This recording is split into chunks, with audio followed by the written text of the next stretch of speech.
Good afternoon, everyone. This is Roland Wall from the Academy of Natural Sciences of Drexel University. We're getting started in a moment. Hopefully everyone has been able to log on. I'm going to scroll forward here for a second, assuming you can see what I see. There is you have the option on the meeting software to choose to use the speakers on your computer or your phone. You should see that on your screen. We'll also be taking all questions for this webinar on chat. So the chat function you can see is in the lower left corner of your screen. Just type your question in there. You can do that at any time. I may hold some of the questions until later, or I may answer them immediately depending on what they are.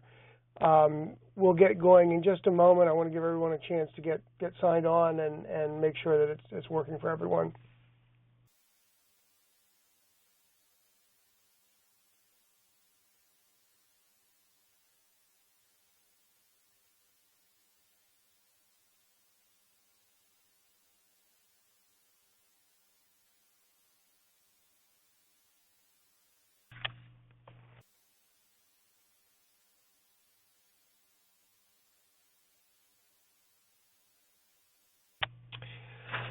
Okay, well, good afternoon again, everyone. As I say, I'm Roland Wall. I'm the Director of Environmental Initiatives here at the Academy of Natural Sciences of Drexel University.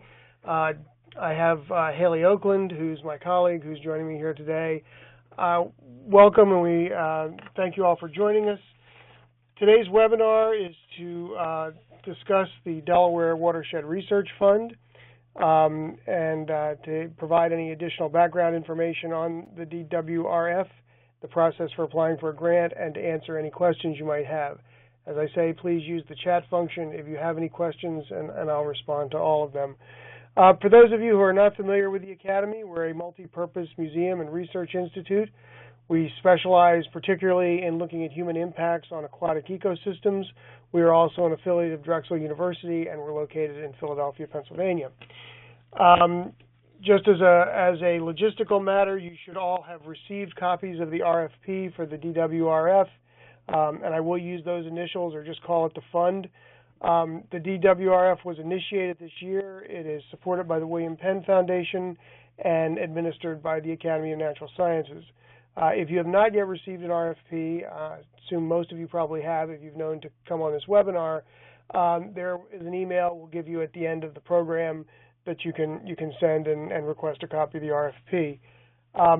For those of you who aren't familiar with Philadelphia, the William Penn Foundation is a large philanthropic institution here in the city, and it is currently involved in a major undertaking to improve watershed health in the Delaware Basin.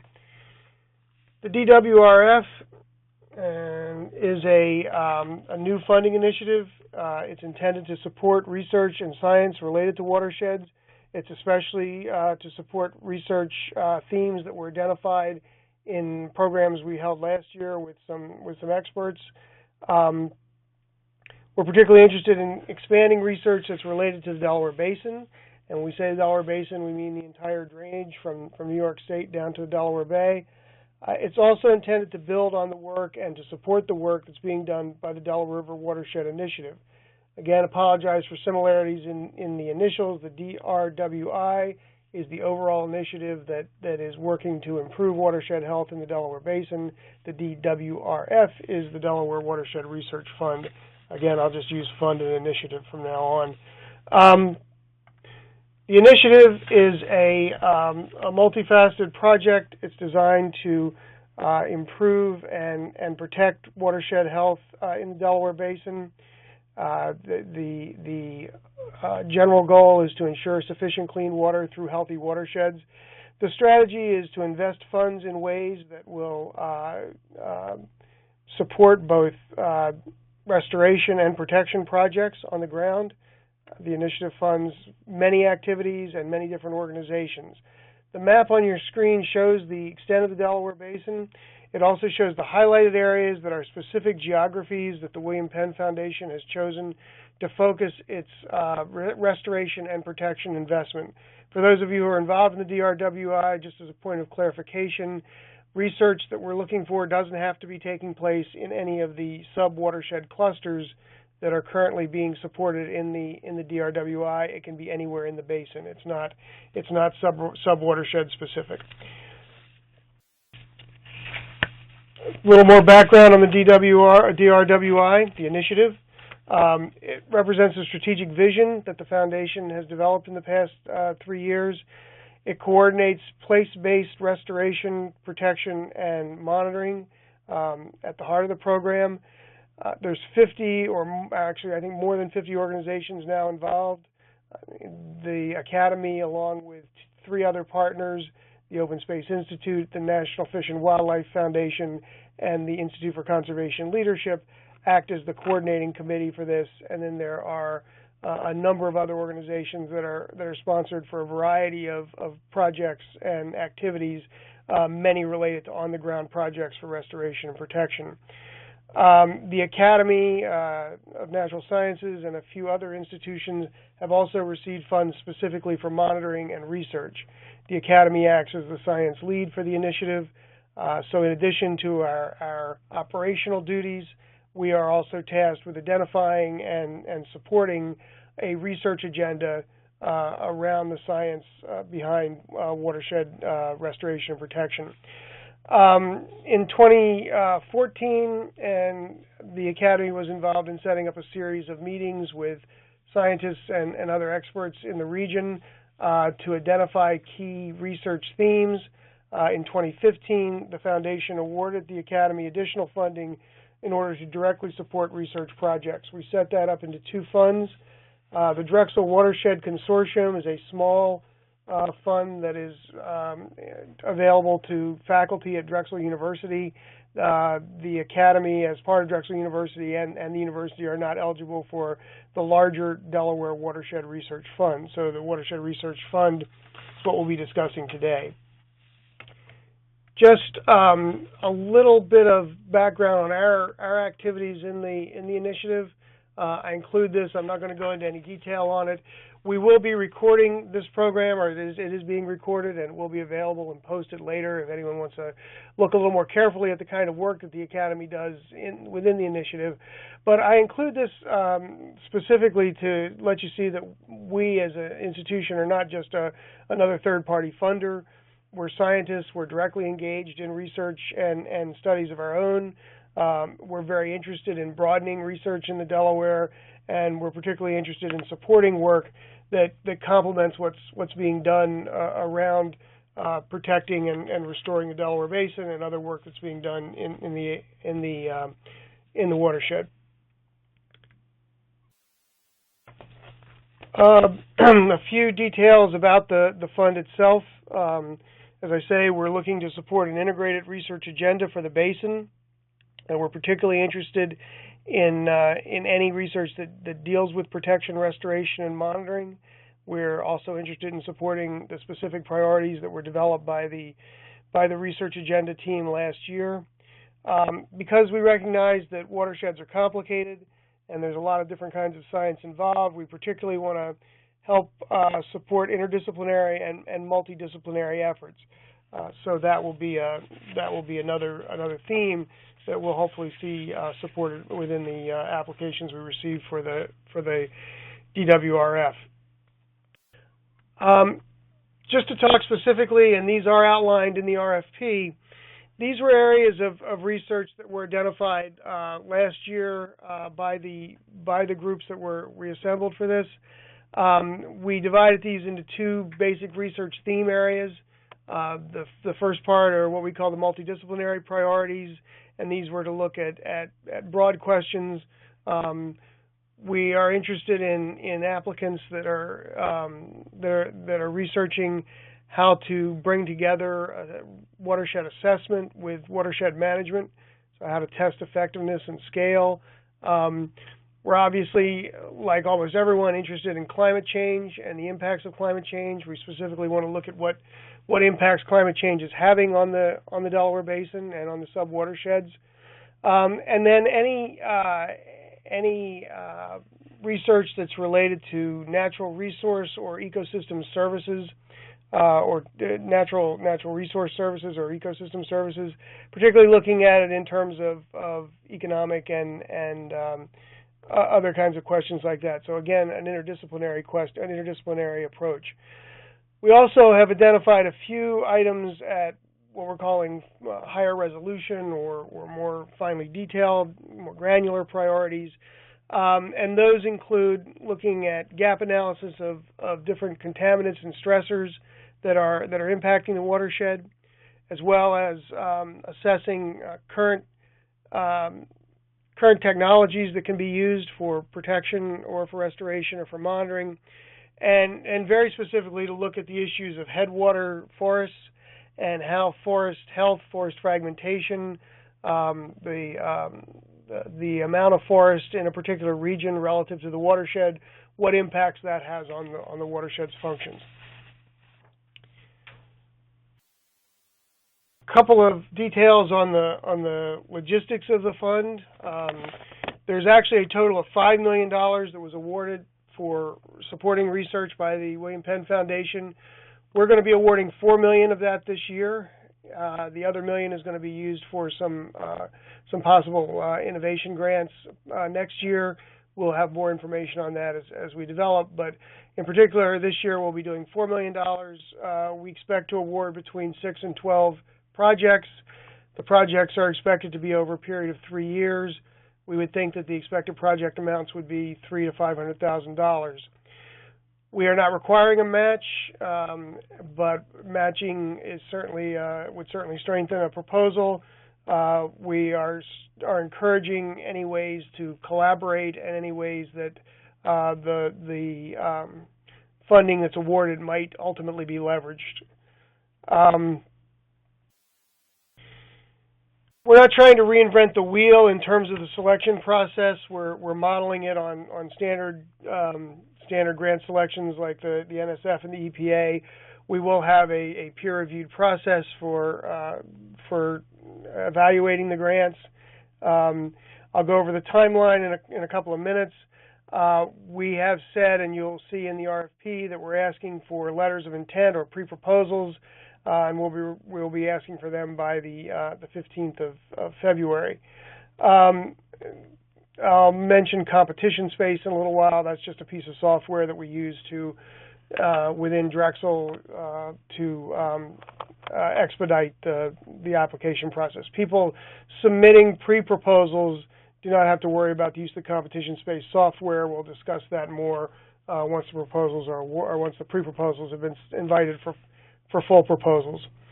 We have a senior advisory group that's working with us. These are our senior scientists, mostly from outside the region, some from within Drexel University. They're acting not so much for the selection of the individual grants, but to oversee the process and make sure that we're following good practices in how we do this.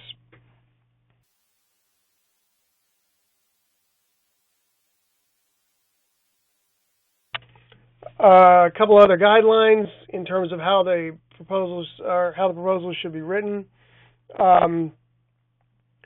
We would prefer that the research being done be in the Delaware Basin.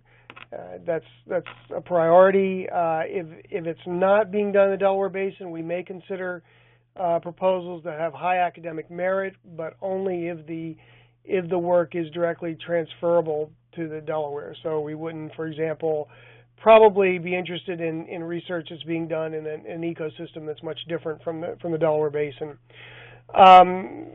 We will expect that there will be peer-reviewed publications result from this work. We expect participation in conferences. We will have, as I say, we would be looking for participation in an annual conference that we'll be holding within the Delaware River Watershed Initiative. Everyone who receives funding under the Delaware Watershed Research Fund would be asked to participate in that conference. We'll also be requesting that data collected through this process be shared into a centralized database that the Academy has assembled for the Delaware River Watershed Initiative. Obviously, we don't want your data right away. If you're working on publishing a paper, we would expect there to be a time frame, but we will set up in the proposal agreement for data to be shared. Ultimately, we want all the data from this project as much as possible to be transparent and available to the public. The exact outline for the proposal is included in the RFP. It's a pretty straightforward proposal for this kind of funding. I would point folks towards the RFP and ask them to review that. And again, if there are other questions, we'll be available to answer them in the future. A couple of key dates. As I mentioned, we'll be asking for letters of intent by February 15th. We'd like to do this fairly quickly. We're hoping to have a pretty quick turnaround time on this. So by March 1st, we will be issuing our invitations for full proposals. We'd like to have the formal proposals in by April 15th and to make the funding decision by the end of May. As I say, there will be a peer review process. The peer reviewers will make recommendations, and then the senior team at the Academy, working with our colleagues at Drexel, will make a final decision of funding. Again, that will be based largely on peer review and scoring of the applicants. We'd like to get it done fairly quickly. As I say, we'd like to give the opportunity, if there's seasonality or field work that people want to accomplish during the coming summer, hopefully we can be in place by then.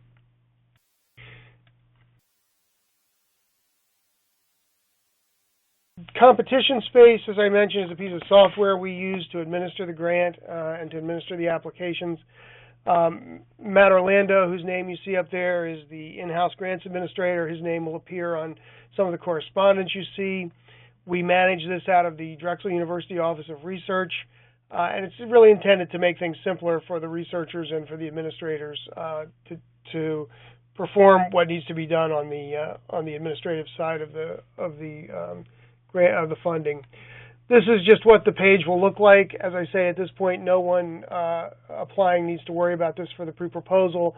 We'll review that with everyone once the requests have been made for full proposal.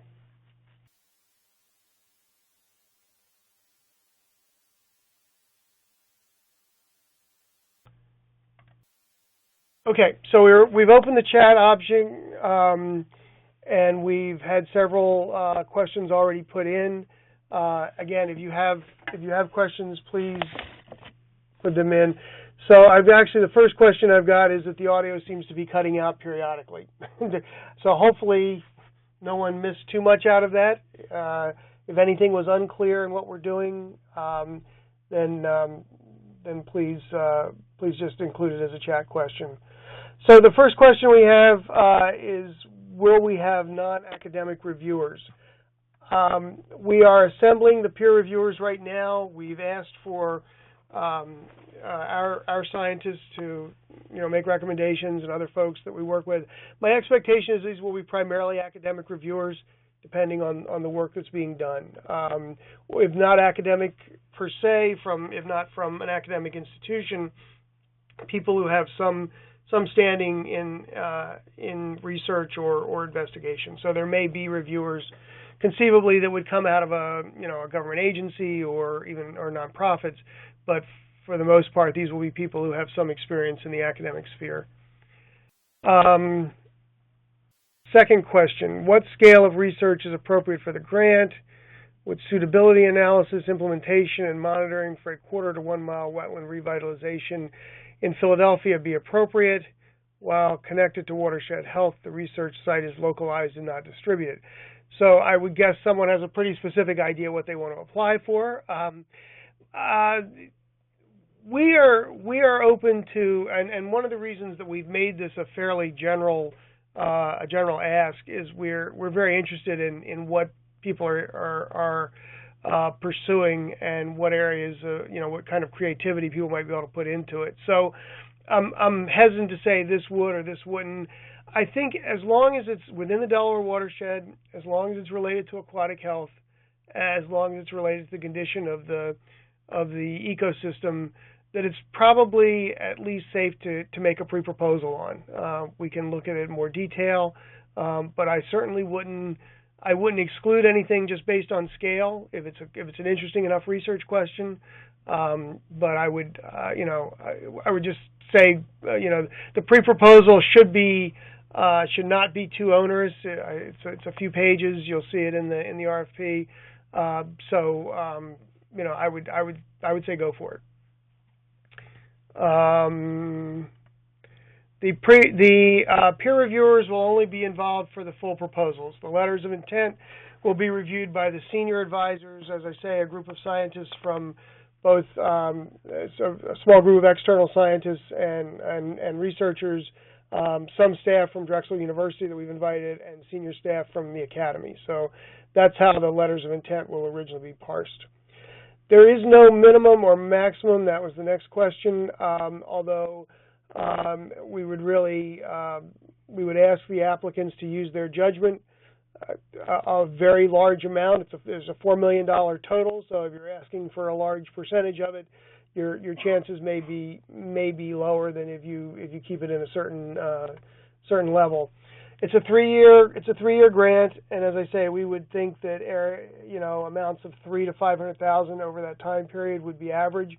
If you make a very strong proposal that has a larger amount in it, that's something you might propose. Tidal wetlands again.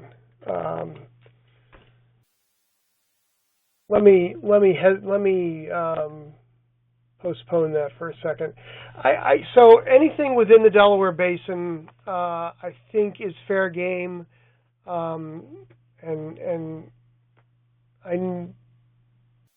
I don't think we would exclude something just based on being tidal wetlands.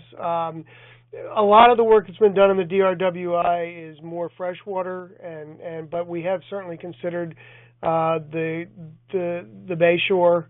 So I think tidal wetlands again would be legitimate for a pre-proposal. Being asked if there is a summary of the meetings that the research priorities were developed that might provide more detail. Hold on just a moment. So what you're seeing in the RFP is pretty much the summary of the meeting. These were kind of open discussion meetings. That we didn't keep careful minutes. We identified the key features as they came along. So there really isn't a whole lot more detail on the priorities. We were intentionally less specific in the RFP. As I say, we want to give folks enough flexibility and space to work with. So think of these, as I say, as research themes, as more than specific questions. Okay, our next question. Are partnerships between and among organizations required? Not required. Certainly individual institutions are welcome to apply. We are trying to build as many collaborations as possible. It'll make the proposal it'll help in terms of how the proposal is made if there's multiple institutions, but I don't think there's not a scoring that gives you more for collaboration than not. It's really what's going to make the most effective research. Okay, will you be making attempts to diversify the investment of funds, i.e. award specifically to different types of projects, or simply awarding on greatest merit? That's not a question that we've really considered directly. I think the idea is to award on greatest merit. We would hope we would get enough diversity of topics that we won't have to worry about that. But yeah, I don't think there's a specific policy on that.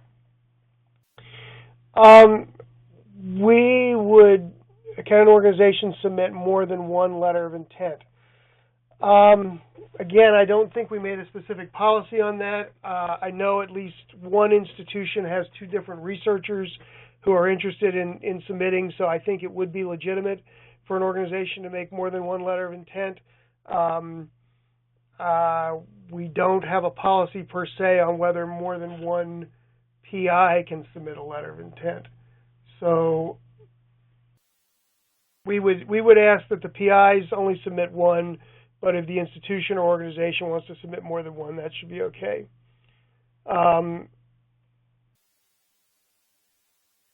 No, I'm sorry, I'm reading the questions and not reading them out loud. Are any of the senior advisors who are reviewing the LOIs allowed to apply for funding? No, they are not. They were specifically chosen because they're people who are not planning to be, or in the case of working for Drexel, are not eligible. And as I said, and the next question is whether Drexel University staff are eligible for this fund. They are not. There's a separate fund that's already been announced for Drexel University staff who are interested in watershed research. So question, do we expect to know more about potential collaborations at the LOI stage or in the full proposal? I'm not sure that that's,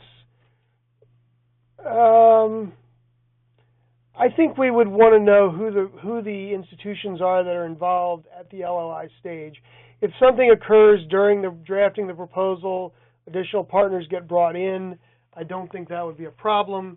But I would probably strengthen your LOI if you had additional, if whoever the researchers are that were involved were all listed. That is the last of the questions that I've received so far. Let me give a moment for anyone who needs to get anything on chat. If there was anything during the presentation that wasn't clear, or if we lost audio at any point, please feel free to question on that as well.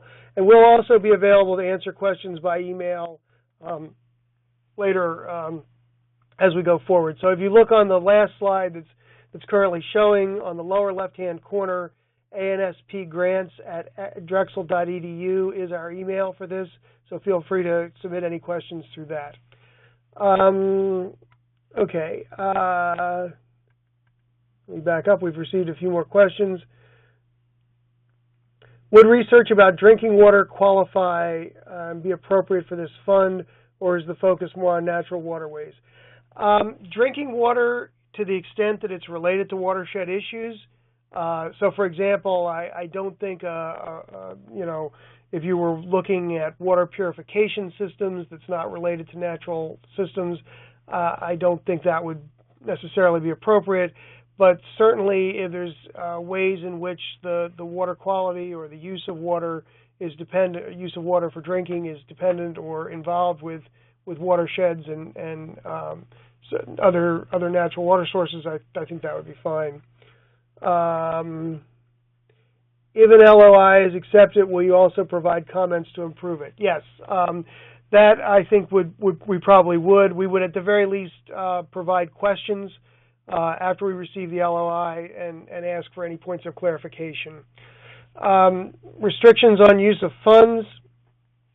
We would ask that you not use the funds for capital for any equipment that's not directly related to this project. There's also we're allowing a 15% indirect on this. That's just a standard that we got through the foundation, but that would be the only restrictions on use of funds. We'd ask that you not use it for equipment that's not related, or for capital expenses that are not directly related to the project.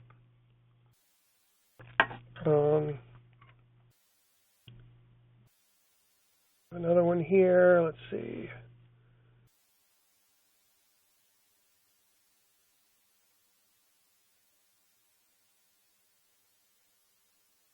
So the question is where we define the downstream end of the Delaware River for the initiative, and will we include the Delaware Bay?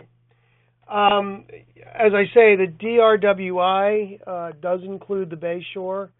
The question of how far down and where that goes, I think if we hang on just a minute, we're doing a little consultation here.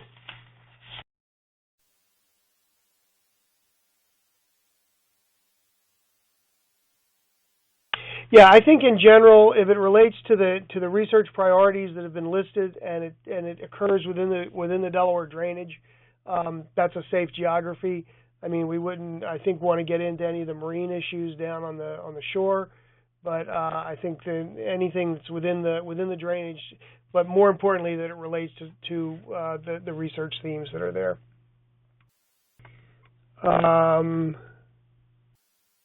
Can a PI be on multiple proposal as collaborator?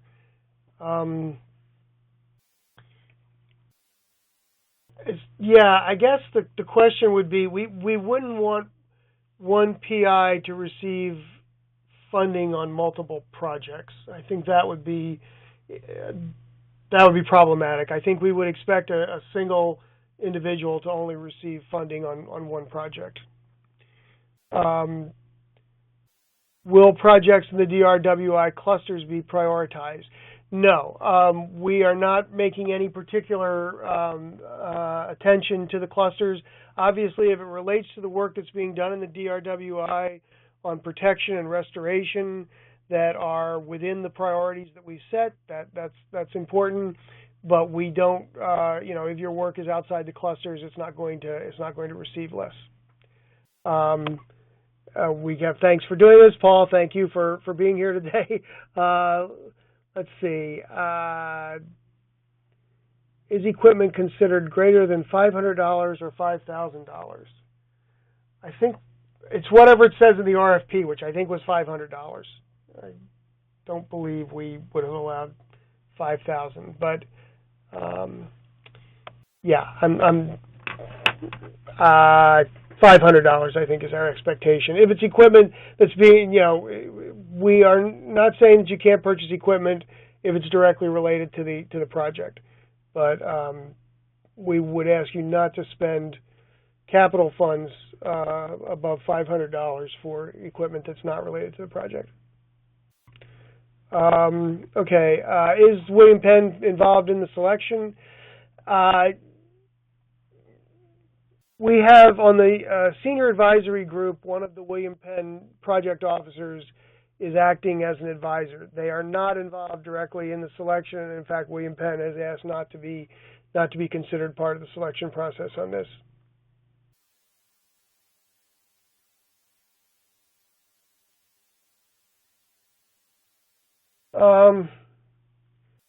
So the question of indirect, in particular universities, I'm going to have to consult back with our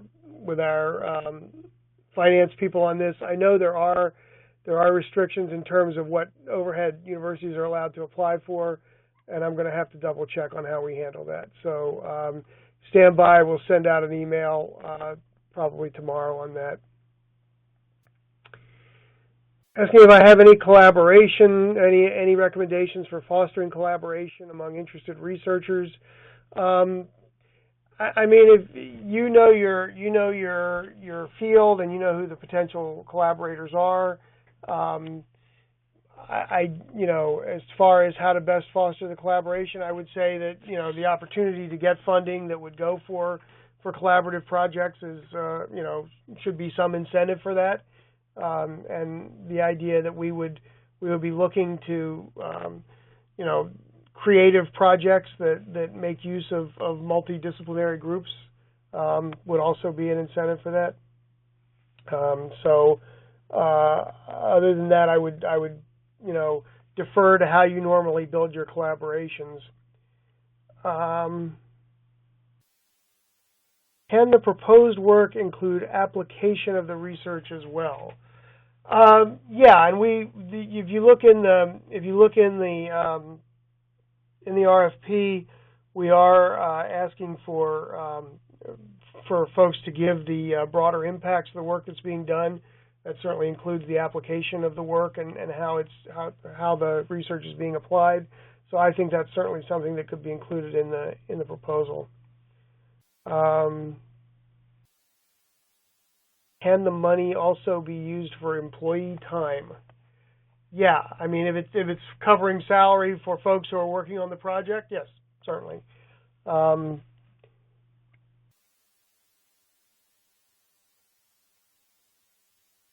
Is the general focus for the Drexel Watershed Consortium the same as the DRWRF with the exception of one being internal and one being external.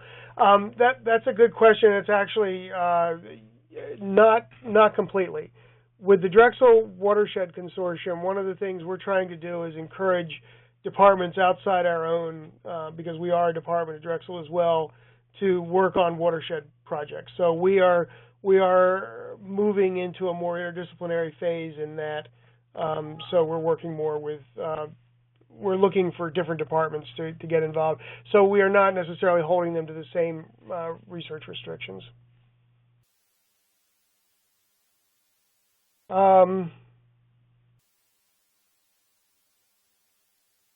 So the question is, can a non-Drexel lead include a Drexel collaborator on a proposal?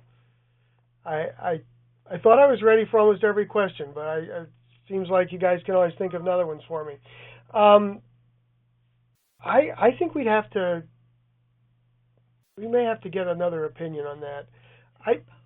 I think if you want to go ahead and do a pre-proposal, include it that way, but recognize that we cannot award the funding to anyone in Drexel. So in other words, if they were involved, they would not be a funded partner on something like this. If they were working on the question in a different way and you wanted to include them as a sort of in kind or whatever, I guess, but I don't think we can't award funding from the Delaware Watershed Research Fund to any Drexel staff.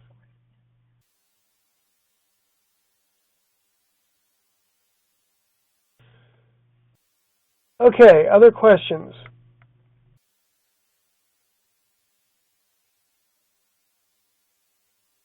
So I will get a final determination on the overhead amount. I know that's gone back and forth on a couple of things, and I know some universities have pretty strong policies on that. So I will need to talk to Drexel finance people about that to get a better sense of how we want to administer that. That said, if there are any other questions, hang on just a moment.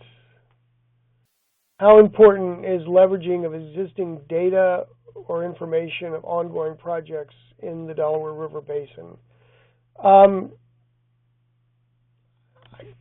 don't know that we considered the use of other data. If there is existing data and existing ongoing projects, information available from that, certainly things like that would probably strengthen the academic merit of what you're working on, and that would be something we would leave more to the peer reviewer to consider the importance of that.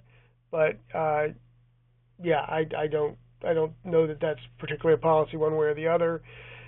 Grad student tuition, an allowable expense.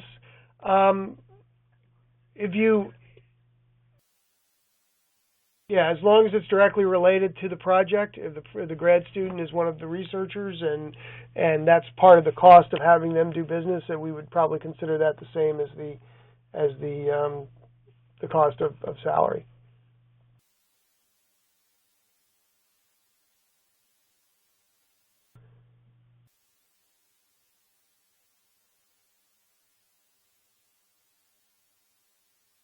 Okay. I think we had said about a half an hour for this. It looks like we're kind of running out of time. Any other questions that folks want to try to get in? Please just send them into the chat. We'll hold for another minute or two, and then I would invite anyone with questions to use our email or give us a call. The information for that is on the RFP.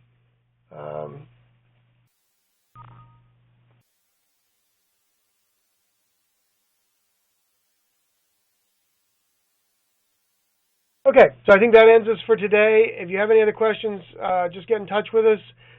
We will expect letters of interest by the 15th of February, and we hope to have turnaround very quickly on that. Okay, thank you all very much. Look forward to hearing from all of you soon. Everyone have a good day.